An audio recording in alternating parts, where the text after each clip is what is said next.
তো ইব্রাহিম নবীকে আল্লাহ ডেকে বলেন, ইব্রাহিম তোমার ছেলে আর তোমার বিবি আর তুমি তিনজনায় কয়েকদিনকার খাজুর আর কয়েকদিনকার পানি নিয়ে চলে যাও। বলো কোথায়?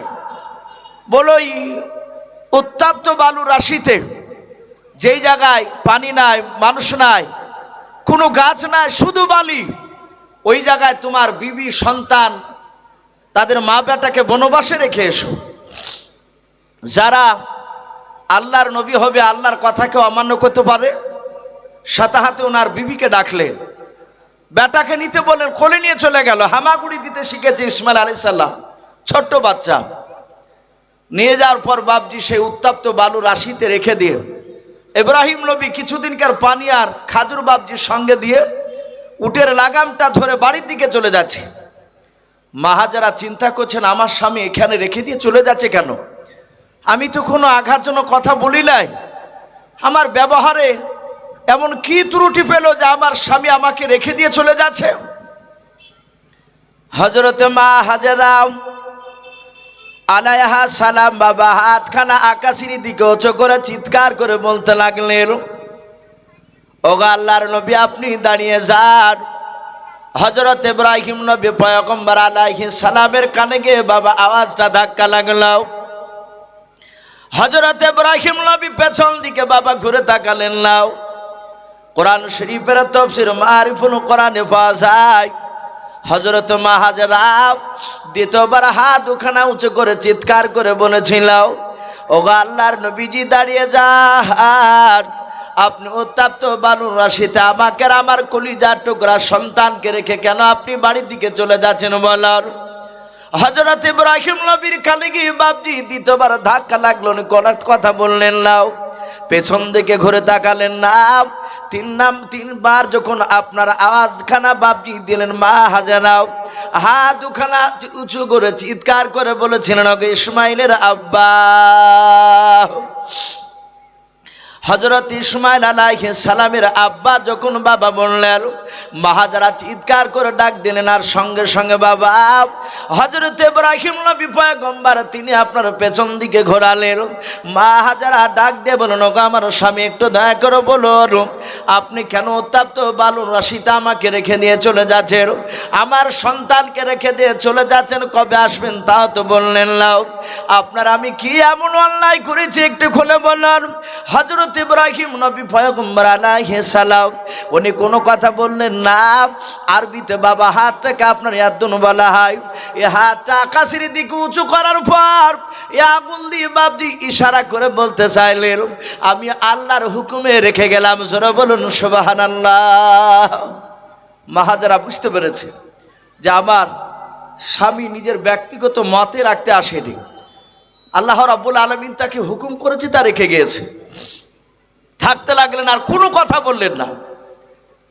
তাফসীরে লিখেছে ওই ময়দান দিয়ে পাখি পর্যন্ত যাতায়াত করতো না, পানি নাই, শুধু বালি। হযরতে মা হাজেরাকে যে পানিটা দিয়েছিল কয়েকদিনকার আর কয়েকদিনকার খাবার, ৬-৭ দিন বাপজি থাকার পর ফুরে গেল। পরপর 3 দিন ধরে মা হাজেরাও পানি আর খাবার পায় নাই, স্তন দুটো বাপজি শুকিয়ে আসছে। হযরতে ইসমাইল আলাইহিস সালাম তখনও দুধ পান করার বাচ্চাও। ইসমাইল আলাইহিস সালাম দুধ খাওয়ার জন্য কাঁদতে লাগলেন। মা হাজেরা তার ডান দিকের স্তনে মুখ লাগিয়ে দিলেন, টানলেন, 1 ফোঁটা দুধ বেরোলো না। 3 দিন ধরে পানি খাবার নাই খাওয়া। বাম দিকের স্তনে লাগালেন, 1 ফোঁটা দুধ বেরোলো না। হযরতে ইসমাইল আলাইহিস সালাম মা মা করে কাঁদছেন আর পানি পানি করে চিৎকার করছে। মা হাজেরা চামড়ার মোশকখানা বাবে উল্টো করে দেখলেন, বাবা 1 ফোঁটা পানি নাই, 3 দিন আগে পানি ফুরে গিয়েছে। হযরত মা হাজেরা কলিজার টুকরা ছেলের কান্না দেখে আর থাকতে পারলেন না। উনি মনে মনে ভাবলেন, ছেলেকে বাঁচানো যাবে না। ছেলে পানি পানি করে কান্না করেছে, গলাটা শুকিয়ে যাচ্ছে। মা হাজেরা নিজের জিভটা বাপজি বের করে নিজের ছেলের মুখে বাপজি ভরে দিলেন, বলো বাবা একটু মুখের জিভটা তুমি একটু টানো।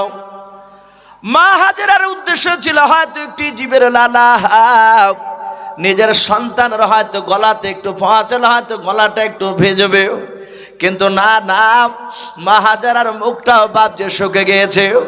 দেখলেন ছেলের বাপ যে কান্না বন্ধ হয় না। মা হাজারা আল্লাহকে ডেকে বলেন, আল্লাহ আমার ছেলে ইসমাইলকে আর বাঁচানো যাবে না। ওগো মাওলা, এমন তুমি ইমতিহান নিছো, এমন পরীক্ষা নিছো মাওলা, আমার জায়গা এখানে পানি না, এলাকাতে কোথাও পানি দেখতে পাওয়া যায় না। হযরত ইসমাইল আলাইহিস সালাম পানি পরীক্ষা খাচ্ছেন। মা হাজারা নিজের কলিজা টুকরা সন্তানকে বাবা মরুভূমির বালিতে বাপ যে রেখে নিয়েও হযরত মা হাজারা চামড়ার মশকখানা নিয়ে বাবা চারিদিকে আপনার বেরিয়ে পড়লেন, দেখে ময়দানে পানি পাওয়া যায় কিনা। কোরআন শরীফে বাপজি আপনার একটা পাহাড়ের নাম পাওয়া যায়। মা হাজারা ইসমাইল আলাইহিস সালামের কাছ থেকে একটু দূরে আড়াল হয়ে গেলেন। হঠাৎ করে দূর থেকে দেখলেন বাবা মনে হচ্ছে একটা পাহাড় থেকে বাপ যে আপনার পানির ঝর্ণা বয়ে আসে। কোরআন শরীফে বাবা ওই পাহাড়টার নাম এসেছে সফা। কি নাম বললাম? সফা পাহাড়। মা হাজারা বুক ভর আশা নিয়ে বললেন, মনে মনে ভাবলেন, আল্লাহ মনে হয় পাহাড় থেকে পানি বেরিয়ে আসে, পানি নিয়ে যাব আর তাড়াতাড়ি আমার সন্তান মুখে দেব, সন্তান বেঁচে যাবে আর সন্তান কান্না করবে না। হযরত মা হাজারা বাপ যে কাছে যাওয়ার পর দেখে বাবা ওই পাহাড়ে পানি নাই। পাহাড়ে দেখছেন বাবা মরিচিকা লেগেছে। দূর থেকে বাপজি রোদ্রে আপনার চিকচিক করছিল আর মনে হচ্ছিল পানি ঝরতেছে। মা হাজারা আবার ওই পাহাড় থেকে বাপজি চারিদিকে লক্ষ্য করে বাপ যে দেখতে লাগলেন। চারিদিকে লক্ষ্য করে দেখেন বাবার সামনে আরেকটা পাহাড় দেখতে পাওয়া যায়। কোরআন শরীফে ওই পাহাড়টার বাপ যে নাম দেওয়া আছে, ওই পাহাড়টার নাম হচ্ছে মারোয়া। হযরত মা হাজারা আলাইহিস সালাম বাবা মারোয়া পাহাড়ে গিয়ে দেখেন ওখানে বাপ যে পানি নাই। ওই সফার মতো বাপজি পাহাড়ের মরিচিকা। বাস্তবে বাবা লক্ষ্য করে দেখবেন বাবা ওই পিচের রাস্তা ঢালাই রাস্তা নয়। আপনার চৈত্র মাসের সময় দুপুর যদি আপনি 12টার সময় যদি দেখেন আকাশে বাবা রৌদ্র আছে, মেঘ নাই, গোটা আকাশটা বাপ যে পরিষ্কার। রাস্তা যদি আপনার 2 থেকে 2.5 কিলোমিটার যদি আঁকাবাঁকা না হয়, সোজা রাস্তা যদি পিচের রাস্তা হয়, একটু দূর থেকে বাপজি পিচের রাস্তার দিকে তাকে দেখবেন পিচের ওপর মনে হয় পানি টলমল করে, মনে হয় না? যত কাছে যাবেন পানি আর নাই বাবা। ওগুলো পাহাড়ের বাপজি পাথরের মরিচিকা। হযরত মা হাজারা বাপজি 2 পাহাড় 1 নাই 2 নাই 7 বার বাপজি দৌড়লেন। 7 বার দৌড়াদৌড়ি করে যখন পানি পেলেন না, মা হাজারা আল্লাহকে ডাক দিয়ে বলেন, আল্লাহ আমি মনে হয় আর সন্তান ইসমাইল কার বাঁচাতে পারবো না। ও আল্লাহ এমন পরীক্ষা তুমি নিলাম। হযরত মা হাজারা বাবা চামড়ার মশক হাতে করে নিয়েও 7 বার বাপজি 2 পাহাড় বাপজি দৌড়াদৌড়ি করলেন। সারা পৃথিবীর বাপজি আজও বাপজি মানুষেরা হজ যদি আপনার করতে যায়, ওই সফা আর মারোয়া পাহাড় যদি 7 বার যদি না দৌড় দেয়, সেই ব্যক্তিদের হজ পরিপূর্ণ বাপজি হবে না। হযরত মা আয়েশা সিদ্দিকা রাদিয়াল্লাহু তাআলা আনহা আল্লাহ রাসূলকে জিজ্ঞাসা করেন, নবী গো ওই 7 বার যদি কোনো বান্দা যদি হজ করতে এসে যদি না দৌড়ে দেয়, কোনো ব্যক্তি যদি 10 বার দৌড়ে দেয়, বলুন তাদের হজ হবে কিনা? আল্লাহর নবী বলুন, ওরে আমার আয়েশা 7 বার যদি না দৌড়ে দেয় ইচ্ছাকৃত হজ তার হবে না। ও আয়েশা শুনে না আমার হযরত মা হাজারা আলাইহিস সালাম 7 বার দৌড়াদৌড়ি করেছিলেন। কিয়ামত পর্যন্ত সারা পৃথিবীর মানুষ হজ করতে আসলে 7 বার দৌড়া লাগবে। ও আমার আয়েশা আমার মা হাজারা যদি 2 পাহাড় 50 বার যদি দৌড় দিত, সারা পৃথিবীর মানুষকে 50 বার দৌড় দেওয়া লাগতো। হযরত মা হাজারা চামড়ার মশক নিয়ে ব্যাকুল হয়ে বাড়ির দিকে চলে যাচ্ছেন না বাবা, নিজের ছেলের দিকে বাপ যে যাচ্ছেন আর ছেলেকে বাঁচানো যাবে না। হযরত মা হাজারা কান্না করতে করতে বাবা পাহাড় থেকে নেমে যখন চলে যাচ্ছেন, হযরত মা হাজারা ইসমাইল আলাইহিস সালামের কাছে যাওয়ার পূর্বে বাবা আমার আল্লাহ জিবরিল আলাইহিস সালামকে ডাক দিয়ে বলল, গো জিবরিল শুনে নাও, আর আসমানে তোমাকে থাকতে হবে না। হযরতে জিবরিল আলাইহিস সালাম বলেন আল্লাহ কোথায় যাব? বলে ও জিবরিল আলাইহিস সালাম এখনই দুনিয়ার বুকে চলে যাও। বলে দুনিয়ার বুকে কোথায়? বলে আমার ইসমাইল আলাইহিস সালামের কাছে চলে যাও। ওরে আমার জিবরিল শুনে না, আমি আমার ইসমাইলকে ইমতিহান নিয়েছিলাম, আমি মা হাজারা আলাইহিস সালামের ইমতিহান নিয়েছিলাম, হযরত ইব্রাহিম নবী পয়গম্বর আলাইহিস সালামের আমি পরীক্ষা নিয়েছিলাম, আমি তাদের তিনজনকে আমি ইমতিহানে পাশ করে দিয়েছে, পরীক্ষা পাশ করে গিয়েছে। যাও যাও আমার ইসমাইলের সামনে গিয়ে যাও, আমি আমার কুদরত প্রকাশ করব। বলুন সুবহানাল্লাহ। জিবরিল আলাইহিস সালাম তিনি চলে আসলেন, আল্লাহকে ডেকে বলেন আল্লাহ এবার কি করব? আল্লাহ ডাক দিয়ে বলেন জিবরিল তোমার দেহতে এক নাই দুই নাই, আমি 600 খানা আমি ডানা ফিট করে রেখেছি। বলুন সুবহানাল্লাহ। কতখানা? হযরতে জিবরিল আলাইহিস সালামের দেহতে বাবা 600 খানা বাবজি ডানা আপনার ফিট করা আছে। আল্লাহর নবী বলেছেন হযরতে জিবরিলের পাখা এত বড়, 600 খানা ডানার মধ্যে থেকে মাত্র দুটো ডানা জিবরিল আলাইহিস সালাম যদি শাট করে দেয়, গোটা পৃথিবীটা জিবরিলের বগলের তলে হয়ে যায়। বলুন সুবহানাল্লাহ। আল্লাহ ডাক দিয়ে বলেন জিবরিল আমার ইসমাইলের 2 থেকে 2.5 হাত দূরে শুনে না, তোমার দুটো ডানার মধ্যে ডান দিকের ডানাটা শাট করে মাটিতে তুমি আঘাত করবাও। জিবরিল আলাইহিস সালাম তিনি আঘাত করলেন, আঘাত করার পর সঙ্গে সঙ্গে বলেন আল্লাহ তুমি এমন কি কুদরত তোমার প্রকাশ করবে একটু বলো। আল্লাহ বললেন জিবরিল তাকে দেখ, দেখছে মাটি ফেটে বাপ যে পানি বের হচ্ছে। জিবরিল বলেন আল্লাহ এ পানি তো সচরাচর অনেক জায়গা দেখতে পায়, এ আবার কুদরত কি জিনিস? বলে পানিটা এ দুনিয়ার সচরাচরের পানি নয়, এ দুনিয়াতে যেই পানি দেখো সে পানি নয়, এই পানিটার নাম হচ্ছে আবে জমজম। বলুন সুবহানাল্লাহ। সারা পৃথিবীতে বাপজি রাসূল বলেছেন সারা পৃথিবীতে যত মেশিন আছে পানি তোলা, ওই চায়না মেশিন বলে আর 10 ঘোড়া মেশিন বলে, এ পানি তোলা পৃথিবীতে যত মেশিন আছে সব মেশিনের পাইপ যদি ফিট করে দেয় আবে জমজমে, কিয়ামত পর্যন্ত যদি মনে করে যে আমি ছেকে আর তলা দেখব, কিয়ামত পর্যন্ত ছেকে আবে জমজমের পানি ফোরাতে পারবে না। বলুন সুবহানাল্লাহ। এটা কুদরত আল্লাহ রাব্বুল আলামিনের, দুটো কুদরত মানুষ এখনো দেখতে পাচ্ছে, আমরা ধারণা করতে পারি নাই। সারা পৃথিবীর মানুষ ভাবছে হজ করতে যায় 12 মাস, যায় না? 12 মাস হজ করতে গিয়ে 7টা পাথর মারে শয়তানকে। আপনি আমি যারা ওখানে যায় তারা সবাই ভাবছে আপনার পাথর মারে। শয়তানকে তো ভাবছে অনেকে দেখতে পাই না, অনেক মানুষকে দেখতে পাওয়া যাচ্ছে নেটে, ভাবছে হজ করতে গিয়ে বলে আল্লাহ শয়তানকে তো দেখতে পানি, যখন পাথর মারতে বলেছে তাহলে আমি জোরেই পাথর মারু, একবার লাভ দিয়ে ভাবছি পাথর মারে। এ পাথর কিন্তু বাপজি সরিয়ে রাখে না এতদিন পর্যন্ত, কেন আজ থেকে 50 বছর আগে পাথর বাপজি পালা উঁচু হতে হতে আসমান, প্রথম আসমান পারে দ্বিতীয় আসমান হয়ে যা দরকার ছিল, কিন্তু পাথর বাপজি সেখানে থাকে না। আল্লাহ রাসূল বলেছেন যাদের হজ কবুল হয়, হজ যাদের কবুল হয় তাদের পাথর মারাগুলো যে 7টা পাথর মারে আল্লাহর কুদরতে ফেরেশতাদের মারফতে ওই পাথরগুলো জান্নাতে নিয়ে চলে যাওয়া হয়। বলুন সুবহানাল্লাহ। যাদের হজ কবুল হয়, হজ কি বাপজি সবারই কবুল হয়? বলে আপনি হারাম টাকা দিয়ে হজ করতে যাবেন, কবুল হবে? কবুল হবে না।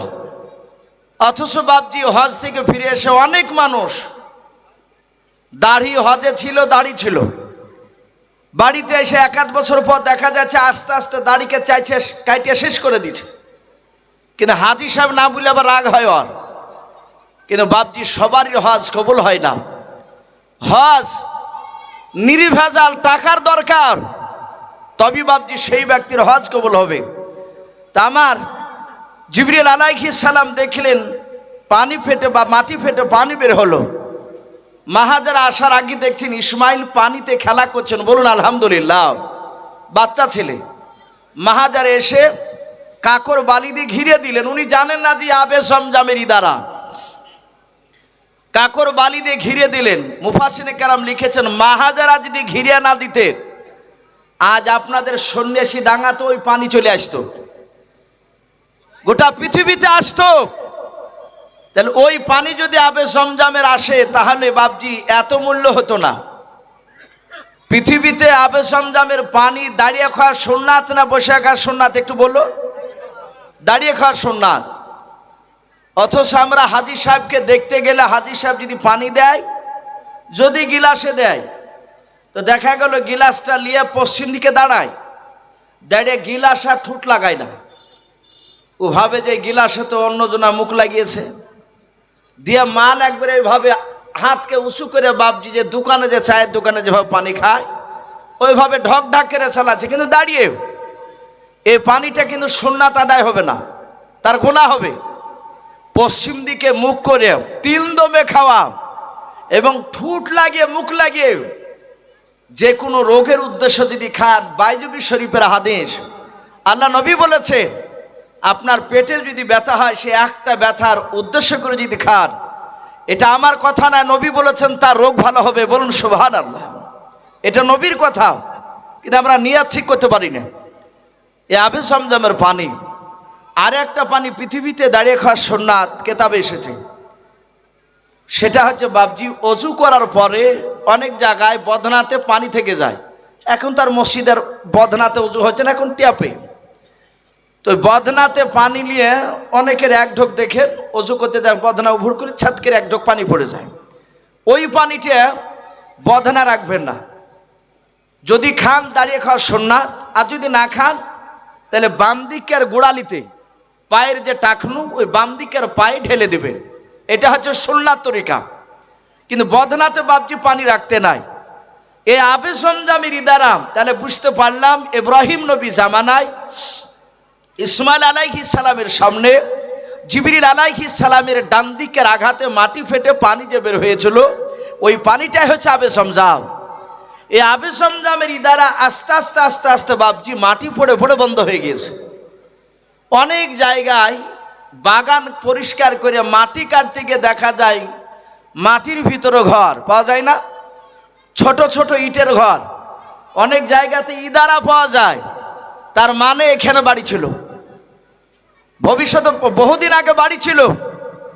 তো হজরতে ইব্রাহিম নবী পয়গম্বরের জামানার সেই ইদারা মাটি পড়ে বন্ধ হয়ে গিয়েছে। মক্কার লোকেরা জানতেন যে আরবি আবে জমজমের ইদারা আছে, কোথায় তার জানে না। তাই বহু বংশের লোকেরা কুদাল টুদাল নিয়ে বাপজি খুঁড়তে গিয়েছে, কিন্তু পায়নি। তাই আব্দুল মুতালিব বলেন, আল্লাহ 10টা যদি সন্তান যদি দান করো আর ওই আবে জমজমের ইদারার পানি উদ্ধার করতে পারলে 10টি ছেলের মধ্যে একটি ছেলেকে তোমার রাস্তায় জবাই করে দেব। ওয়াদা করলেন। আল্লাহ রাব্বুল আলামিন তার ওয়াদাকে পুরা করলেন। ওয়াদা এমন একটা মারাত্মক জিনিস, আপনি পারবেন না ভাই, ওয়াদা করার দরকার নাই। অথচ লোক দেখেন আপনি ওয়াদা করবেন যে 10,000 দিব, 20,000 দিব। আল্লাহ রসুল বলেছেন তার মৃত ভাইয়ের গোশতকে সে খাইলো যদি পুরা না করে, কিন্তু ওয়াদা করলে বাপজি মনে করে দিয়ে আসবে। যেহেতু আমরা মাদ্রাসায় পড়াই, তো মাদ্রাসায় কালেকশন করতে গেলে জালসার সময় দেখা যায় 100টা লোক ওয়াদা করলে আপনার 60টা লোক বাপজি দেয় আর 40টা লোক দেয় না, ওই শুধু ডেট ফেল করে। অনেকে আছে নাম দেওয়ার জন্য বাপজি দেয়। আমি মালদাহাতে পড়তাম, এক বক্তা আদায় করতে উঠে বলছে, ভাই 50,000 টাকার কেউ নাই মাদ্রাসায়? হঠাৎ করে একটা তালিব ইলম বাপজি মাঝখানে বসেছিল, সে দাঁড়াম করে উঠে বলছে, হুজুর আমি 50,000 টাকা আদায় করে। বলছে যে ভাই তুই তালিব ইলম? তো বলছে হ্যাঁ হুজুর আমি তালিব ইলম। বলে কোন মাদ্রাসা? বলে এই মাদ্রাসা। আরে 50,000 টাকা তুই কানে শুনতে পেয়েছিস? বলে হ্যাঁ 50,000 দিব, অসুবিধা নাই, কাল বাদ দিয়ে পরশুদিন দিয়ে দিব। বক্তা সাহেব বলে ওনাকে তুলি লিয়ে বুকের সাথে কোলাকুলি করে আমার 14 পুরুষকে বাপজি জান্নাতে ঢুকে দিয়ে লোককে দেখা যায়, দেখো তালিব ইলমে বলে দান করে না। তার পরের দিন সকালবেলা দেখছে মানিক চাঁদ নাই মাদ্রাসায়। বলে 50,000 টাকা মৌলানা সাহেবরা ওকেও ফুসলাছে, বলে ওকে চা দে বিস্কুট দে। মাদ্রাসায় 50,000 টাকা দিয়েছে, বিরাট ব্যাপার। এবার চা দিতে যে বলছে হুজুর ওই নাই তো। ফোন করছে, এই তোকে পাওয়া যাচ্ছে না কেন? বলে হুজুর আমি কাজে পালিয়ে এসেছি। বলে কোথায়? বলে ট্রেনে যাচ্ছি। বলে টাকা? বলে টাকা দিতে পারি। এই তুই 50,000 টাকা ওয়াদা করলি যে? বলে কেউ হাত তুলছিল না, তাই নাম লিওয়ার লেগে হাত তুলে দিয়েছি। তো এরকম বাপজি সে যেই করেন না কেন গুনাহ আপনার হবে, এটা নয়। পারবেন না চুপচাপ থাকবেন। ওয়াদা যদি 5 টাকা পারেন 5 টাকা করেন, আপনি লোক দেখানো করতে যাবেন না। কারণ আপনার নিয়াত যদি ঠিক থাকে, 5 টাকা দান যদি আপনার লিছাক্ষ হয়, ওটাই 10 লাখ টাকার সমতুল্য হবে। বলুন সুবহানাল্লাহ। যদি আপনার নিয়াত ঠিক থাকে। হযরতে আব্দুল মুতালিব উনি ওয়াদা করেছে, আল্লাহ রাব্বুল আলামিন তার ওয়াদাকে কবুল করে নিয়েছে। 10টা ছেলে দিয়েছে। রাত্রিবেলা আব্দুল মুতালিব শুয়ে আছে। হঠাৎ করে আব্দুল মুতালিবকে কেউ যেন আওয়াজ দিয়ে বলে, মুতালিব তুমি ঘুমায়ও না। হযরত আব্দুল মুতালিবের ঘুম ভেঙে গেল। বিছানার চারিদিকে তাকে দেখে কেউ নাই। বলে কে গো ভাই? আবার চোখ দুটো বন্ধ করেছেন, আবার ডেকে বলছেন, মুতালিব তুমি ঘুমায়ও না। ওগো আব্দুল মুতালিব। বলে কে ভাই? আমার ঘুম যেতে বারণ করছে। বলে মুতালিব ভাই, তুমি আল্লাহর কাছে ওয়াদা করেছো এক এক করে 10টা সন্তান যদি দান করো, আর ওই আবু সমজামের ইদারা উদ্ধার করতে পারলে 10টি ছেলের মধ্যে একটি ছেলেকে আল্লাহ রাস্তা জবাই করবো বলেছে। বলে হ্যাঁ। বলে ভাই সকালবেলায় 10টা ছেলে নিয়ে কাবা শরীফের সম্মুখে চলে যাও, যা তুমি আবু সমজাম উদ্ধার করে এসো। আব্দুল মুতালিব বলেন, ভাই আমার এলাকার মানুষেরা বড় বড় আপনার নামি দামি বংশের লোকেরাও, ওরা আবে সমজামের দ্বারা খুঁজতে গিয়ে তারা বের করতে পারে নাই। ওগো ভাই আবে সমজামের ইদারা কোথায় আছে, মাটি কোথায় গিয়ে খুঁড়বে, একটু আলামত নিশানা বলে দাও। আওয়াজ দিয়ে বলে, মুতালিব ভাই তোমার 10টা ছেলে নিয়ে আর মাটি খোঁড়ার যে যন্ত্র আছে তা নিয়ে চলে যাবাও। ওই কাবা শরীফের সম্মুখে তুমি দাঁড়াবাও। দাঁড়ানোর পর দেখবা পশ্চিম আকাশ থেকে একটা কাক উড়ে আসবে। ওই কাকটা মাটিতে যেই জায়গা ছবল মারবে রে মুতালিব ভাই, ওই জায়গায় তোমার ছেলেদেরকে খুঁড়তে বলবাও। কিছুটা দূর খুঁড়ে যাওয়ার পর তীর ধনুক দেখবা মাটির তলে পাওয়া যাবে। তীর ধনুকটা উঠে নিবা, নেয়ার পর আবার কিছুটা দূর খুঁড়ে যাবা, দেখবা আবে সমজামের ইদারা পেয়ে যাবে। বলুন সুবহানাল্লাহ। সকালবেলায় 10টা ছেলে নিয়ে দাঁড়িয়ে বলে, আব্বা খুঁড়বো কোথায়? বলে বাবা দাঁড়া, আমাকে বলেছে একটা কাক এসে নাকি মাটিতে ছবল মারবে। সিরাতে হালবে কেতাবটিতে এসেছে কাকের রংটা ছিল সাদা। কি বললাম? সাদা। আমাদের এলাকায় সাদা কাক নেই, আরবে রয়েছে। কাক 3 প্রকারের হাদিসের কেতাবে এসেছে। আমাদের এলাকায় 2 রকমের দেখা যায়। একটা মোটা যে কাকটা ওটা কালো, ওটাকে ঝাড়ুদার কাক বলি আমরা। আর একটা কাক দেখবেন ওই মোটা কালো কাকের চেয়ে একটু তার তুলনামূলক একটু সরু হবে, কিন্তু তার গলার কাছটা একটু কটাশা টাইপের হয়, কিন্তু সেও কালো। বলে সাদা রঙের কাক এসে মাটিতে ছবল মারবে। দাঁড়িয়ে থাকতে দেখা গেল একটা সাদা কাক এসে মাটিতে ছবল মারলো। বলে বাবা এখানে খুঁড়। কিছুটা দূর খুঁড়ে যাওয়ার পর ছেলেরা বলে, আব্বা এ তীর ধনুক কেন? বলে ওটা উঠা, ওটার কথা বলেছে আমাকে। উঠানোর পর আবার কিছুটা খুঁড়িয়ে আবে সমজামের দ্বারা বাড়ি চলে আসলে গোটা এলাকায় বাপজি সুনাম ছড়ে গেল যে আব্দুল মুতালিব আবে সমজামের ইদারা উদ্ধার করেছে।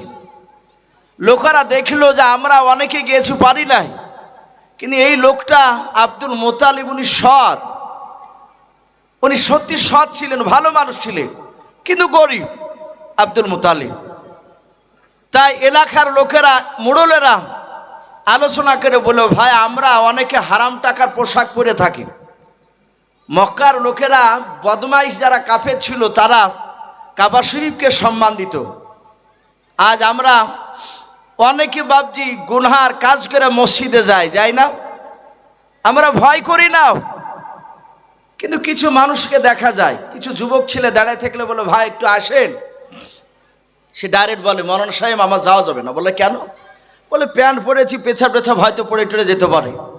সে সত্য কথা বলে, তার শরীর নাপাক থাকলে কেন যাবে সে আল্লাহর ঘরে?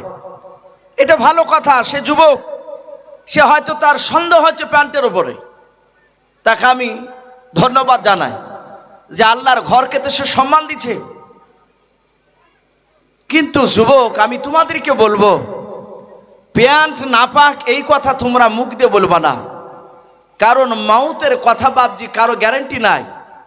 নাপাক অবস্থায় যদি মরে যায়, রসুল বলছেন ওই ব্যক্তি জাহান্নামে যাবে। এই জন্য আমি যুবকদেরকে বলবো, নামাজ পড়া তো ফরজ, জরুরি, যদিও নামাজ না পড়তে পারি, কিন্তু পেছাব ফিরে বাপজি পাক হওয়ার চেষ্টা করবে, না পাক অবস্থা থাকবেন না। এখন তার মাটি বহাইতে হচ্ছে না, আগের লোক পকেটে গেলে মাটি নিয়ে বেড়াইতো, পানি নিয়ে বেড়াইতো। এখন মাটি আর পানি যদি না পান, আপনি কাগজ নেবেন, অনেক কাগজ পাওয়া যায় না, অনেকই টিস্যু পেপার যেটা বলছে, অনেক রকমের মশলা আছে। আপনি পানি যে নিতে হবে আপনার অসুবিধা জায়গায় তা নয়। এখানে তালবিলেম আছে, মৌলানারা হয়তো আছেন, শুনছেন, ইস্তেঞ্জা করার পর, পেশাব করার পরে কি কি জিনিস নিলে পাক হয়, এগুলো মশলাতে আছে। আমরা পড়েছি কানজুল দাকাইক বলে কিতাব, হেদায়া সব মশলার কিতাব, যে ইস্তেঞ্জা के बाद अगर पानी ना मिले तो क्या क्या चीज लेना दुरुस्त है। যদি পেশাব করার পর পানি না পান, তো কোন জিনিস ব্যবহার করা শরিয়াত অনুযায়ী সঠিক আছে। সেখানে আমরা পড়েছি শুকনো কাঠ নিতে পারে, শুকনো কাঠ, ভিজা নিলে হবে না। কাগজ পাচ্ছেন না, মাটি নাই, শুকনো, আপনি কাঠ নেন। যদি পান শুকনো মাটি নেন, ধুলো কিংবা ঢেলা। আপনি ইট নেন, শুকনো ইট।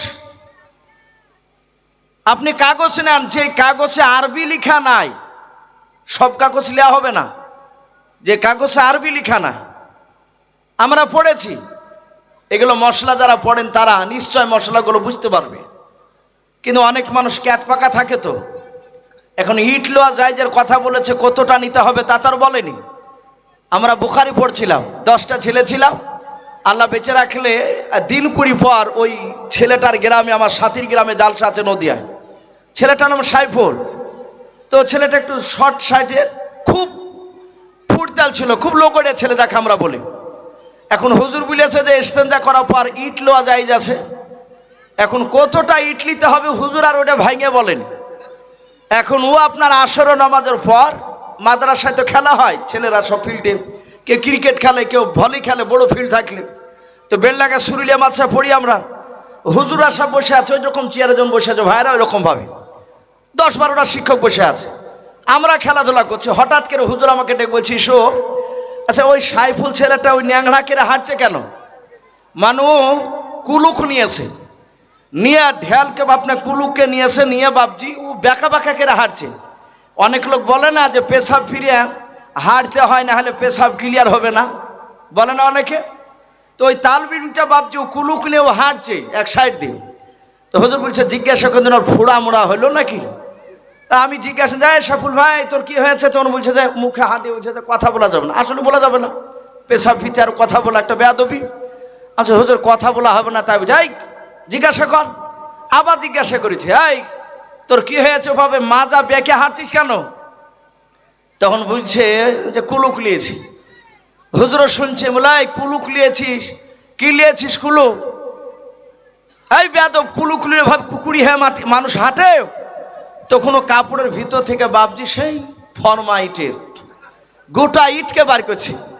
তো হুজুর বলছে, হারে গোটা ইট লিয়েছি? বলে হুজুর আপনি তো এয়ারটুক নিতে হবে তা তো বলেননি, ইট নিতে হবে বলিয়েছেন। তো হুজুর আবার হাক করে বলছে, এই বেয়াদব, ওই গোটা ইট নালে গোটা পাঁচিল লিয়ে ঘুরগা তুই যা। তো এখন এগুলো মশলা জানা দরকার আছে। তো হজরতে আব্দুল মুতাল্লিব আপনার এত সৎ ব্যক্তি ছিলেন, উনি চিন্তা করলেন, আল্লাহ আবে জমজমের ইদারাতে উদ্ধার হলো, ওয়াদা করেছে।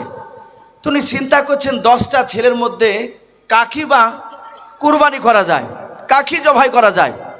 উনি 10টা ছেলেকে সামনে বসে রাখার পরে 1, 2, 3, 4 এইভাবে বাপজি দেখছেন। দেখার পরে ডাক দিয়ে বাপজি 10 নম্বর ছেলেটা, 10 নম্বর, যিনার নাম হজরতে আব্দুল্লাহ, ডাক দিয়ে বললেন, বাবা আমি তোমাকে আল্লাহ রাস্তায় জবাই করব।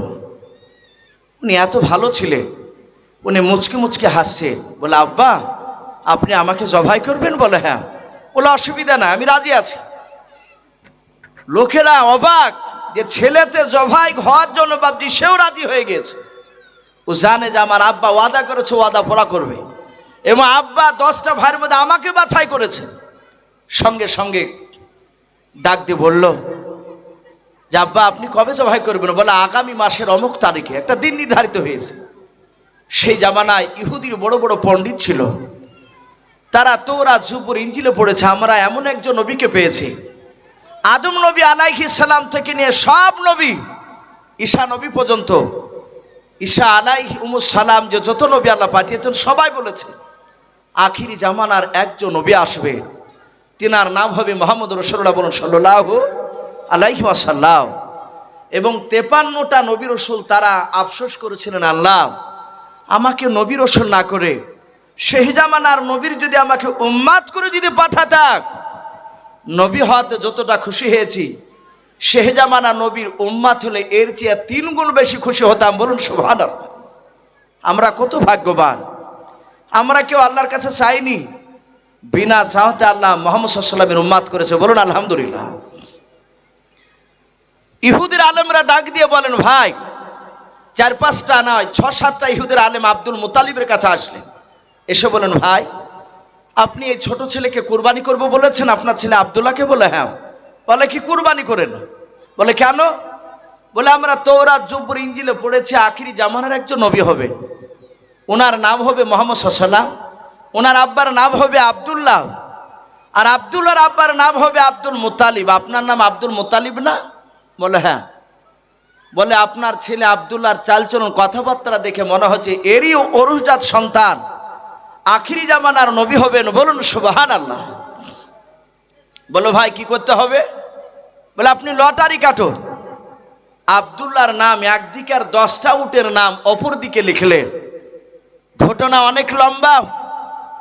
বলে যতবারই আব্দুল্লাহ নাম উঠবে ততবারই আপনি 10 টাকার উটের নাম বেশি লিখবেন। 100টা উটের নাম একদিকে আর অপর দিকে আব্দুল্লাহ নাম। আব্দুল্লাহ নাম আর উঠলো না, উটের নামটা উঠলো। আব্দুল মুতালিব ইহুদির আলেমদের কথা অনুযায়ী 100টা উটকে জবাই করে ফকির মিসকিনদেরকে খেয়ে দিলেন। হযরতে আব্দুল মুতালিব তার ছোট ছেলে আব্দুল্লাহ বাপজি বেঁচে গেলেন। আব্দুল্লাহ আস্তে আস্তে বাপজি যৌবনে পদার্পণ করলেন, বড় হয়েছে। আব্দুল্লাহর সাথে আমিনার বাপজি বিয়ে হবে। আমিনার জীবনীতে লিখেছে আমিনার বাড়ি ছিল তায়েফ নগরে। কোথায় বললাম? তায়েফ নগরে। আমিনার আব্বার নাম ছিল আব্দুল ওহাব বিন জোহরি, একটু মনে রাখবেন, আব্দুল ওহাব বিন জোহরি। উনি সোনার কাজ করতেন। ওই আব্দুল ওহাব বিন জোহরির একটাই কলিজার টুকরা বিটি আমিনা। এত সতী সাধ্যবতী রমণী ছিলেন, এত ভালো ছিল যে উনি জীবনে অন্যায় কাজ করেন নাই। বলুন আলহামদুলিল্লাহ। আমিনার অনেক ঘটনা লেখা আছে, তার মধ্যে একটা ঘটনা আপনাদের সামনে একটু তুলে ধরি। আমিনা এত সৎ ছিল, এক বৃদ্ধ লোক তার 3টে বোমা, কটা বললাম? 3টে বোমা, প্রায় বয়স 80 পার হয়ে গিয়েছে, একবারে খুনখুনে বুড়ো। তো বৃদ্ধ লোকটার পাঞ্জাবির পকেট ছিল ছেঁড়া, 3টা টাকা ছিল, রাস্তায় হাঁটতে গিয়ে কখন পড়ে গেছে সে জানে না। বাড়িতে গিয়ে বৃদ্ধ লোকটা পকেটে হাত ভরে দেখে পাঞ্জাবির পকেটে টাকা নেই। ওই বৃদ্ধ লোকটা তার বোমা 3টাকে ডেকে বলল, বোমা ওই 3টা টাকা আমার পকেটে ছিল, কোথায় পড়ে গেছে আমি জানি না। 3টে বোমা এতই জল্লাদ ছিল, ডাক দিয়ে বলে আব্বাজান ওই হারিয়ে যাওয়া টাকা যতদিন পর্যন্ত আপনি না নিয়ে আসবেন ততদিন পর্যন্ত আপনাকে পানি ছাড়া অন্য কোনো খাবার দেওয়া যাবে না, খাবার দেওয়া যাবে না। বলো মা কেউ যদি পড়ে পায় তাহলে তা দিবে না? বলে তা বলতে পারবো না। ওই বৃদ্ধ লোকটা প্রথম দিন বাবা পাড়ার অলি গলিতে বাবা আপনার বেরিয়ে যায়, লাঠি হাতে করে নিয়ে টক টক করে হাঁটে আর চিৎকার করে বলো গো পাড়ার মা বোনেরা, বাপজু ভাইরা, আমার 3টা টাকা রাস্তা হাঁটতে হাঁটতে কোথায় পড়ে গিয়েছে আমি জানি না, যদি কেউ পেয়ে থাকো তাড়াতাড়ি ফিরিয়ে দাও, নাহলে আমার বৌমারা আমাকে খাবার খেতে দেবে না। এইভাবে বৃদ্ধ মানুষটা একদিন 2 দিন এইভাবে 3 দিন বাবা খোঁজাখুঁজি করে ফেলেন নাও।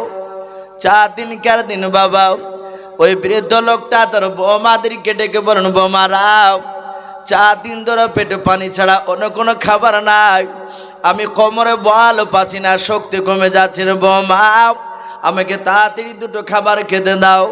ওই তিল বোমা চিৎকার করে বলেছিল, আব্বা হারিয়ে যাওয়ার টাকা যতদিন পর্যন্ত না আনবেন আমরা এক কথার মানুষ, পানি ছাড়া আর কোনো খাবার দিব নাও। বৃদ্ধ লোকটা পানি খেয়ে বাপ যাবার বেরিয়ে পড়লাও। হযরতে আমিনা রাদিয়াল্লাহু তাআলা আনহা উনি আপনার বাড়ি থেকে বাপজি আপনার ওই দিনকা বৃদ্ধ লোকটার টাকা পড়ে গিয়েছিল, আমিনার বাড়ির সামনে রাস্তায় বাপজি পড়ে গিয়েছিল। আমিনা ওই রাস্তাতেই যখন বেরিয়ে দেখেন বাবা 3টা টাকা পড়ে আছে, আমার আমিনা 3টা টাকা হাতে করে নিয়ে বাপজি আফসোস করে বলেন, আল্লাহ জানি না কোন বাপজি কোন ভাইয়ের কোন মা বোনের হয়তো পড়ে গিয়েছে, সে জানে না বাড়িতে গিয়ে হয়তো কান্না করতেছি। হযরতে আমিনা টাকাটা নিয়ে গিয়ে যত্ন করে ঘরের ভিতরে বাপজি রেখে দিয়েছে। মালিকের খোঁজ পেলে বাপজি বলে দেবে, খোঁজ পেলে বলে দেবে। সঙ্গে সঙ্গে বাবা হযরতে আব্দুল্লাহ সঙ্গে সঙ্গে নাই বাবা আমিনা রাত্রি বেলায় না দিনের বেলায় 4 দিন 4 দিন জ্বালানার ধারে বাবা বসে আছেন। আর ওই বৃদ্ধ মানুষটা লাঠি হাতে করে নিয়ে বাবা কান্না করতে করতে বলে, ওগো পাড়ার মা বোনেরা, যদি কেউ পেয়ে থাকো টাকা আমাকে ফেরত নিয়ে দাও। এই বৃদ্ধ লোকটার কান্নার আওয়াজটা আমিনার কানে গেল। আমিনা ঘর থেকে বেরিয়ে পড়লেন, কে কান্না করে? 1-2 পা করে গিয়ে গিয়ে দেখেন একটা বৃদ্ধ মানুষ কাঁদে। ডাক দিয়ে বলেন, চাচা আপনি কান্না করবেন না। বলে, কেন রে মা? বলে, আপনার হারিয়ে যাওয়া টাকা আমি পেয়েছি। বলুন সুবহানাল্লাহ। হযরত আমিনা বাড়িতে বাপজি নিয়ে গেলেন, নিয়ে যাওয়ার পর নিজে হাতে হাত দিয়ে পানি নিয়ে বৃদ্ধ লোকটার বাপজি মুখটা বাপজি ধুয়ে নিয়ে আমিনা নিজে হাতে বাপজি খাবার তুলে তুলে খাওয়াছেন। আর বৃদ্ধ লোকটার 2 চোখের কোনা দিয়ে বাপজি পানি গড়ে। ডাক দিয়ে বলেন, মা তোমার মতো আমার একটা বিটি ছিল রে মা, আমার বিটিটা মারা গিয়েছে, তোমার মতো আমাকে খাবার খাওয়াতো। হযরতে আমিনার ব্যবহার দেখে বৃদ্ধ মানুষটা মুগ্ধ হলো। আমিনা ছুঁচ ধাগা নিয়ে এসে বাবা ওই পকেটটাকে বাপজি সেলাই করে দিও। 3টা টাকা নিয়ে এসে পকেটে দিয়ে বলেন, চাচা আর চিন্তা করবেন না, বোমারা আপনাকে খাবার খেতে দিবেন, যান আপনি চলে যান। ওই বৃদ্ধ লোকটা বলেছিল, বাবা ওরে মা তুমি যে আমার এত সুন্দর ব্যবহার করলে মা, বলো তুমি এর বিনিময়ে কি নিতে চাও একটু খুনে বলো। আমিনা ডাক দিয়ে বলেন, ওগো চাচা আমি কোনো টাকা পয়সা চাই না। বলে, কি নিবা একটু বলো। বলে, চাচা কিছু দরকার নাই, একটু দয়া করে যদি করতে হয় একটু আমার জন্য দোয়া করবেন। বলুন সুবহানাল্লাহ। নবী বলেছেন, আর দোয়া মখুল ইবাদত, দোয়া হচ্ছে সমস্ত ইবাদতের মাগাজ। মানুষ হাফেজ হোক, মাওলানা হোক, উস্তাদ মাস্টারমশাই হোক না কেন, বড়দেরকে দেখলে একটু দোয়া চাইবেন। যদি আপনার বয়স ছোট হয় বলবেন, চাচা কি হাফেজ সাহেব কি মাস্টারমশাই, একটু দোয়া করবেন। দোয়াটা বাপজি দরকার। বলে, চাচা কিছু চাই না, যদি দিতে হয় তো একটু দোয়া করে। বৃদ্ধ মানুষটা হাতুখানা তুলে বলেছিলেন, আল্লাহ এ আমিনার মায়ের নামটা যেন গোটা পৃথিবীর আনাচে কানাচের মানুষ যেন জানতে পারে। বলুন সুবহানাল্লাহ। পৃথিবীতে এমন কোন আর দেশ বাকি নাই যে দেশে আমিনার কথাটা বাপজি জানে না মানুষ। নাম পৌঁছে গিয়েছে। হযরতে বিশ্বনবী রহমাতুল্লিল আলামিনের মা আমিনা, সেই আমিনা এত সুন্দর ব্যবহার ছিল তার সাথে বাপজি প্রথা অনুযায়ী সেই জামানায় আমার আব্দুল্লাহর সাথে বাপজি বিয়ে হয়ে গেল। বিয়ে হওয়ার পরে আব্দুল্লাহ নিজের বিবি আমিনাকে বাড়িতে রেখে দিয়ে দুপুরবেলায় বলছেন, বিবি তুমি বসো, আমি মক্কার বাজার থেকে বাজার করে নিয়ে আসি। বলে, যান অসুবিধা নাই। বাজারে যাচ্ছে, কেতাবে লিখেছে সেই জামানার সবচেয়ে বড় ইহুদির যে পণ্ডিত আলেম, তার নাম ছিল বাপজি রাহাব। কি নাম বললাম? রাহাব। তার একটা কলিজার টুকরা বিটি, তার নাম ছিল রোকেয়া। এ রোকিয়া তার বাপের কাছে তৌরাত পড়তে পড়তে বলছেন, আব্বা এই যে বারবার শুধু পড়ছি মোহাম্মদ বলুন সাল্লাল্লাহু আলাইহি ওয়াসাল্লাম, আর এই আব্দুল্লাহ, এরা দুজন কারা? ইহুদির আলেমের বিটি তার আব্বাকে প্রশ্ন করছে। ডাক দিয়ে বলছেন, মারে এই যে মোহাম্মদ ইনি হচ্ছেন আখিরি জামানার রাসূল, ইনি আখিরি জামানা আসবেন। আর এই আব্দুল্লাহ বলে মুহাম্মদ সাল্লাল্লাহু আলাইহি ওয়াসাল্লামের আব্বা। বলে আব্বা তাহলে আব্দুল্লাহর সাথে যেই মেয়েটার বিয়ে হবে সে হবে ভাগ্যবতী, তার সেকেমে মুহাম্মদ সাল্লাল্লাহু আলাইহি ওয়াসাল্লাম জন্ম নেবে, নবীর জন্ম দুঃখিন মা হবে। বলে হ্যাঁ। ইহুদি আলেম তার চোখ দিয়ে পানি ঝরছে, তার বড় মনের আশা যে আমি যদি নবীর নানা হতে পারতাম। রোকিয়া বিয়ে হয়নি, ডাক দিয়ে বলল, আব্বা এই আব্দুল্লাহ ছেলেটা কি জন্ম নিয়েছে? বলে হ্যাঁ জন্ম নিয়েছে। কোথায়? বলে মক্কা নগরে। বলে আব্বা আমাদের টাকার অভাব নাই। বলে নাও, তাহলে আপনি মক্কার চৌরাস্তার মোড়ে একটা ঘর করে দেন, আমি মক্কা নগরে আমি ওই আব্দুল্লাহ নামক ছেলেটাকে খুঁজে বের করে তাকে আমি স্বামীর পর গ্রহণ করতে চাই। বলুন আলহামদুলিল্লাহ। হযরতে রোকিয়াকে ওই রাহাব ইহুদির আলেম আব্দুল্লাহর সাথে আমিনার বিয়ে হয় তার 6 মাস আগে বাপজি মক্কার চৌরাস্তার মোড়ে ঘর করে দিয়েছে। প্রতিদিন সকালবেলায় কেতাব নিয়ে যুবক ছেলেদের দিকে তাকায়, বলে আব্বা যিনি আখিরি জামানা নবীর আব্বা হবে আব্দুল্লাহ, তার চেহারাতে চিনবো কেমন করে? বলে তার চেহারাতে নূর চমকাবে। বলুন আলহামদুলিল্লাহ। তার চেহারায় নূর দেখা দিবে, যা অন্য যুবকদের ছেলেতে ওই চেহারাটা দেখতে পাওয়া যাবে না, নূরটা। হযরতে আব্দুল্লাহ বাড়িতে রেখে বাবা যখনই আপনার মক্কার বাজারে যাচ্ছেন, ওই রোকিয়া যে রাস্তা আছে ওই রাস্তার দিকে বাবা হযরত রোকিয়া কেতাবখানা খুলে খুলে বারবার মিলাচ্ছে। দেখেন কেতাবে যে এভাবে লেখা আছে ছেলেটার ওইভাবে পাওয়া যায় আলামত। হযরত রোকিয়া তার দুটো গোলামকে ডেকে বলে, গোলামেরাও তাড়াতাড়ি যাও যুবকটার সামনে। বলে কেন? বলে যুবকটার সামনে গিয়ে রাস্তাটা তোমরা অবরোধ করে ধরবাও, ঘেরাও করে দাঁড়িয়ে যাবাও। যখন যুবকটা বলবে, যুবক ভাইয়েরা আমার রাস্তা কেন অবরোধ করে ধরনে? বলে কেন ঘেরাও করে দাঁড়ালে? জিজ্ঞাসা করবা যুবক তোমার নাম কি? যদি বলে আব্দুল্লাহ, তারপরে আবার বলবা যুবক রে বলো বলো তোমার আব্বার নাম কি? যদি বলে আব্দুল মুতাল্লিব। ওরে আমার গোলামেরা, ওই যুবকটাকে আর যেতে দেবা নাও। ওই যুবকটার হাত দুখানা ধরে আমার দিকে লক্ষ্য করে বলবা যে ওই দেখো রোকিয়া ছাদের উপর আছে ইহুদের সবচেয়ে বড় পণ্ডিতের আলেমের বেটে, ওই মেয়েটা তোমার সাথে গোপনে কি যেন কথা আলোচনা করবে, তাই নিয়ে যেতে বলেছে। হযরতে আব্দুল্লাহর সামনে গিয়ে বাবা দাঁড়িয়ে গেল। আব্দুল্লাহ ডেকে বলে, যুবকেরা কেন সামনে দাঁড়ালেও? ডাক দে বলে, যুবক তোমার নাম কি? বলে আমার নাম আব্দুল্লাহ। বলে তোমার আব্বার নাম? বলে আব্বার নাম আব্দুল মুতাল্লিব। ডাক দে বলেন, ভাই কেন তোমরা এ কথা বললে? বলে ভাই ওই দেখো ছাদের উপর মেয়েটা দেখতে পাচ্ছ? বলে হ্যাঁ হ্যাঁ, ওই মেয়েটার নাম হচ্ছে রোকিয়া। বলে তাই নাকি? বলে হ্যাঁ। বলে কি বলতে চাও? বলে মেয়েটা তোমাকে বাড়িতে ডেকেছে, এখনই চলো নিয়ে যেতে বলেছে। হযরতে আব্দুল্লাহ রোকিয়ার বাড়িতে গিয়ে দেখে বাবা ঘরের ভিতরে এত সুন্দর বাপজি বিছানা বাপজি আপনার বেছে রেখেছে। হযরত আব্দুল্লাহকে বসতে বলেন, বসে পড়লেন।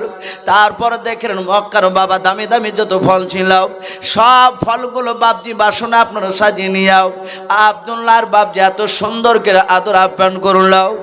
আব্দুল্লাহ ডাক দিয়ে বলল, রোকিয়া বোন এত কেন আমার আদর যত্ন করেছো? বললাও কেন এত আমার খাতির ভক্তি করো? ডাক দিয়ে বলেন, যুবক ভাই তাড়াতাড়ি বলো তোমার নাম কি? বলে আমার নাম আব্দুল্লাহ। বলে ভাই রে তোমার আব্বার নাম কি? বলে আব্বার নাম আব্দুল মুতাল্লিব। হযরত রোকিয়া হাত দুখানা জোড় করে ধরে বলেন, ভাই আমি তোমাকে 6 মাস ধরে খুঁজতেছিলাম। বলুন সুবহানাল্লাহ। ওরে ভাই আজ 6 মাস ধরে দেখতে পাই না, আজ দেখতে পেলাম। একটা কথা বলবো শুনবা, বলে কি বলাও? বলো ভাই আমি তোমাকে স্বামীর উপর গ্রহণ করতে চাই, আমি স্বামী হিসাবে তোমাকে পেতে চাই, বলো তুমি আমাকে স্ত্রী হিসাবে তুমি গ্রহণ করবে কেনাও? হযরতে আব্দুল্লাহ মুচকে হাসি দিয়ে বলো নগো আমার রকিয়া বল, শুনে নাও মাফ করো বাপ, এখন আমি কিছু বলতে পারবো না। বলে কেন?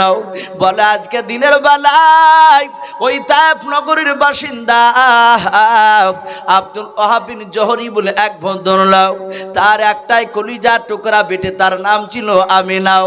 ওই আমিনাকে আজকে আমি স্ত্রীর উপর গ্রহণ করে আমি বাড়িতে নিয়ে এসে রেখে নিয়েও মক্কার বাজার করতে এসেছে। ওরে আমার রকিয়া, আমাকে আগামী কাল পর্যন্ত সময় দাও, আমি সন্ধ্যাবেলা বাড়ি যাব, আমার বিবি আমিনার সাথে তোমার কথাটা আলোচনা করব। আমার বিবি আমিনা যদি অনুমতি দেয় তাহলে আগামী কালকে তোমাকে স্ত্রীর উপর গ্রহণ করে নিয়ে বাড়ি চলে যাব। হযরত রকিয়ার দুই চোখের খোলা দিয়ে বাপজি পানি কুড়িতে লাগলো। রকিয়া মনে মনে বাপজি বলতে লাগলেন আর হতে পারে না বলাও, বিশ্ব জনম দক্ষিণের মা হতে পারে না বলাও। সকালবেলায় নাই বাপজি রাত্রিবেলা বাড়ি চলে গিয়েছে। আমিনার সাথে বাপজি প্রথম যে বাসর ঘরে বাপজি থাকতে লাগলেন। সারা রাত থাকার পর সকালবেলায় হযরত আব্দুল্লাহর কথাটা মনে পড়ে গিয়েছে। বাবা ডাক দিয়ে বলেন আমিনা একটা কথা বলবো বলে ভুলে গিয়েছিলাম। বলে কি কথা বলো? ডাক দিয়ে বলে আমিনা শুনে না, মদিনা থেকে একটা ইহুদির বড় আলেম, তার নাম রাহাব, তার কলিজার টুকরা বেটে আজ 6 মাস পূর্বে থেকে আসো পর আমাকে খুঁজতেছিল, এর পূর্বে পায় নাই, কিন্তু গতকালকে আমাকে পেয়ে গিয়েছে। ওরে আমার আমিনা আমাকে স্বামীর উপর গ্রহণ করতে চাই, বলো তুমি যদি অসুবিধা না হয়, তুমি যদি বাধা না দাও, অনুমতি যদি দাও, তাহলে আমি ওই রকিয়া মেয়েটাকে আমি দ্বিতীয় বিবি হিসাবে গ্রহণ করতে পারি। বলো রাজি আছো? হযরতে আমিনা রাগ করলেন না, মুচকে হাসি দিয়ে বললেন ওগো আমার স্বামী, যদি আপনি মনে করেন আমার দ্বিতীয় বিবির প্রয়োজন, কথার মধ্যে হিকমত আছে, যদি মনে করেন আপনার দ্বিতীয় বিবির প্রয়োজন, তাহলে আপনি দ্বিতীয় মেয়ে রকিয়াকে বিয়ে করতে পারেন, এতে আবার কোনো বাধা নেই। সকালবেলায় বাপজি আব্দুল্লাহ কথাটা শুনে দৌড়াছেন ওই রকিয়ার কাছে, বিরাট বড় আলেমের মেয়ের সাথে বিয়ে হবে। সারা রাত রকিয়া ঘুমাই নাই, চোখ দিয়ে শুধু পানি গড়ায়, যার জন্য 6 মাস থেকে খুঁজছি, তার বিয়ে হয়ে গিয়েছে। যাহাতে রকিয়ার দরবারের দিকে বাপজি যাচ্ছে, আর আব্দুল্লাহর চেহারার দিকে রকিয়ার নজর পড়েছে। একবার দেখি সাথে হাতে এইভাবে মুখটাকে বাপজি ফিরে নিল। ফিরে নেওয়ার পরে হযরতে রকিয়া ডাক দিয়ে বলে ওগো গোলামেরা, ওই যুবককে আমার বাড়িতে আসতে দিও না। গোলামেরা বলে ওগো রকিয়া, গতকালকে দেখলাম ওই যুবকের জন্য তুমি পাগলিনী হয়ে গিয়েছিলে, পাগলের মতো ছটাপটা করছিলাম, আর সেই যুবককে তুমি আসতে দিচ্ছ না, তার দিকে তাকাচ্ছ না কেন? বলে যুবক তোমরা চিনতে পারো নাই, আমি গতকালকে যে যুবকটার চেহারাতে যে একটা নূর দেখেছিলাম, ওই নূরটা আজকে তার চেহারাতে নাই, তার বিবি আমিনাকে দিয়ে চলে এসেছে। বলুন সুবহানাল্লাহ। আমি ওকে আর বিয়ে করবো না। এইভাবে কেতাবে লিখেছে বাপজি, 1 নাই 2 নাই, 70টা বাপজি ইহুদির বড় বড় আলেমের বিটিরাও রাসূলুল্লাহর জীবনী পড়ে নবীর আব্বাকে বিয়ে করার জন্য তারা মক্কাতে এসে খোঁজাখুঁজি করেছিল, কিন্তু পায় নাই। কপালে লেখা ছিল হযরতে আমিনার সাথে বাপজি ঘর সংসার শুরু হয়ে গেল। দিনের পর রাত, রাতের পর দিন, এভাবে সপ্তাহ করতে করতে মাস 1 মাস 2 মাস 3 মাস হতে হতে 6 মাস হলো। কত বললাম? 6 মাস। হযরতে আব্দুল্লাহর ভাইয়েরা যে 10টা টোটাল ছিল, আব্দুল্লাহকে বাদ দিয়ে 9টা ভাই আব্দুল্লাহকে বাদ দিয়ে তারা মিটিংয়ে একটা গোপনে আলোচনা শুরু করেছে। ডাক দিয়ে বলেন ওগো আমার ভাইয়েরা, আগামীকালকে সিরিয়ায় ব্যবসা করতে যাব। তা আমাদের ছোট ছেলে আব্দুল্লাহ এতদিন একাই, কিনা 6 মাস থেকে আব্দুল্লাহর 2 জন হয়েছে, সংসার বেড়েছে। আমরা 1 মাস সিরিয়াতে থাকলে 1000 টাকার লাভ হলে 9,000 টাকা হয়, আব্দুল্লাহকে নিয়ে গেলে 10,000 টাকা লাভ হবে। তাই ব্যক্তিগত মতটা বলে আব্দুল্লাহকে নিয়ে যাবে কি যাবে না? আব্দুল্লাহর 9টা ভাইয়ের মধ্যে আবু তালিব বলে যে ভাই একটা ছিল, বড় ভাই, সে ডাক দিয়ে বলল আমার ভাইয়েরাও, আমার ব্যক্তিগত মত আব্দুল্লাহকে না নিয়ে যায় ভালো হবে, বলুন আলহামদুলিল্লাহ। বলে আমরা যা ইনকাম করি নিয়ে সেটি তো সংসার চলে যায়। আব্দুল্লাহর 8টা ভাই আবু তালিবকে বাদ দিয়ে আবু তালিবকে চিৎকার করে বলে, এই আবু তালিব, তুমি যদি আব্দুল্লাহর কট টেনে কথা বলো তাহলে তোমাকে আর আব্দুল্লাহকে আলাদা করে দেব। বললো ভাই এটা ব্যক্তিগত মত জানতে চেয়েছো তাই মত বলেছি। আলোচনা করে বাপজি বলল চলো তাহলে সবাই যখন নিয়ে যাবে। সূর্য পশ্চিম দিকে বাপজি অস্তমিত হতে চলেছে, ডুবো ডুবো ভাব লালই দেখা দিয়েছে। আব্দুল্লাহ নিজের আব্বার কাছে বসে আছে, আর ওই সময়টি হজরতে আব্দুল্লাহর 9টা ভাই তারা একত্রিত হয়ে আব্দুল্লাহর কাছে গিয়ে বলছেন, তার আব্বার কাছে গিয়ে, আব্বাজান আগামীকাল সিরিয়ায় ব্যবসা করতে যাব, তাই আপনি অনুমতি দেন আব্দুল্লাহকে নিয়ে যাব। শুধু এতটুকু কথা বলেছে। হজরতে আব্দুল মুতাল্লিব তার ছেলেদের বাবা কথা শুনে হ্যাঁ কিংবা না কিছুই বললেন না, হা মা করে চিৎকার করে কেঁদে উঠলেন বাবা। হজরতে আব্দুল্লাহ নয় আব্দুল মুতালিবকে দেখে হাত ওখানা জোড় করে বলেন, ওগো আমার ছেলেরা, আমার ছোট ছেলে আব্দুল্লাহকে তোমরা নিয়ে যাও না। বলে কেন আব্বা? হজরতে আব্দুল্লাহর ভাইরা ডাক দিয়ে বলুন, আব্বা আপনাকে এমন কোনো আঘাতজনক কথা বলি নাই, দুঃখজনক কথা বলি নাই, শুধু আপনাকে বলেছি আব্দুল্লাহকে সিরিয়া নিয়ে যাব, আর আপনি হ্যাঁ কিংবা না কিছু না বলে কেন কান্না করতে লাগলেন বলল। হজরতে আব্দুল মুতালিব ডাক দিয়ে বলুন, আমার ছেলেরা, তোমরা 9টা ছেলে যখন আমার কাছে আমার ছেলের অনুমতি চাইলাও, আমার বুকের ভেতরটা চমকে উঠলাও। আমার মনে হয় আব্দুল্লাহ আমার কাছ থেকে যদি চলে যায়, আব্দুল্লাহ মৃত্যুর আগ পর্যন্ত আর কোনোদিন মক্কাতে ফিরে আসবে না।